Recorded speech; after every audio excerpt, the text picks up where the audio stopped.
क्या बातें कर रहे हैं? कुछ नहीं, तुम्हारे काम की नहीं है। आप मुझसे हर बात क्यों छुपाते हैं? क्या करोगी जानकर? तुम्हें कपड़े मिल रहे हैं, खाना मिल रहा है, और क्या चाहिए तुम्हें?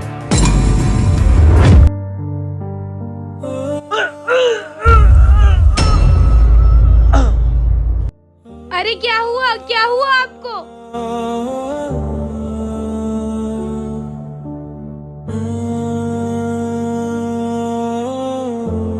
भाई साहब।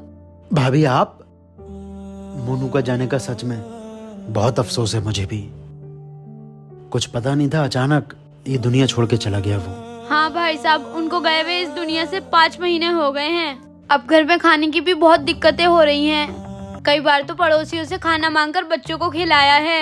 तुम तो उनके अच्छे दोस्त हो ना, तुम मेरे लिए बस इतना कर दो, मुझे कोई अच्छी सी नौकरी दिला दो।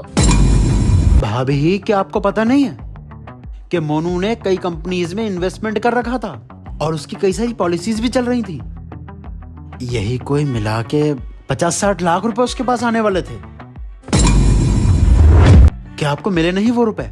नहीं भैया, उन्होंने मुझे इसके बारे में कुछ भी नहीं बताया। उनकी ये सोच थी कि घर की औरतों को सब कुछ नहीं बताना चाहिए। अभी रुकिए, मोनू ने जिस कंपनी में इन्वेस्टमेंट किया था वहां मेरा भी इन्वेस्टमेंट है। हेलो, ये जो मोनू नाम से इन्वेस्टमेंट था और एक पॉलिसी चल रही थी, वो रुपए आपने अभी तक उसके घर पे क्यों नहीं पहुंचाया? उनकी वाइफ अभी कंपनी पहुंच रही है, सारा रुपया उनको दीजिए आप। ठीक ठीक भाभी, मैं आपको एड्रेस भेजता हूँ और कंपनी का नाम बता रहा हूँ। आप अभी चली जाइए, सारा रुपया आपको मिल जाएगा। ये रुपया आपके परिवार के बहुत काम आएगा। अगर तुम न बताते तो मुझे इस बारे में पता ही नहीं चलता और मैं परेशानियां उठाती रहती। कितनी अजीब गलती करते हैं कुछ लोग। सारा हिसाब किताब, लेन देन अपने सीने में लेकर घूमते रहते हैं और अपनी बीवी को कभी कुछ नहीं बताते।